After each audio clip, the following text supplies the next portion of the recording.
कदाचित विचार करतो मी की अजून एक 50-60 वर्षानंतर कसं वाटेल, ह्या गोष्टी बघायला लोकांना कसं वाटेल. आपण असू नसू पण तो असेल, त्याची किमया असेल, त्याचा दरबार असाच सजेल आणि त्याची प्रजा पण अशीच असेल जशी आज आहे. सजावटीचं डेकोरेशन जे करणारे आहे ते मंगलम डेकोरेटर लक्षात घ्या. कारण पंढरपूरचा विठोबा देखील कसा आहे लक्षात घ्या, काळा किट्टा आहे लक्षात घ्या, आहे का नाही. पंढरपूरचा विठोबा काळा आहे लक्षात घ्या. त्या विठोबाच्या दर्शनाला लाखो लोक जाऊन त्याच्या पायावर डोकं ठेवतात. असा विठ्ठल आपण यावेळी इथं बोलवलाय लक्षात घ्या.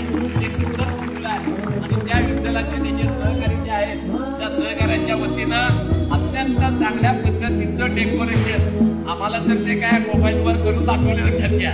तर त्याच्यापेक्षा देखील भारी करणार असा त्यांनी या ठिकाणी शब्द केलाय.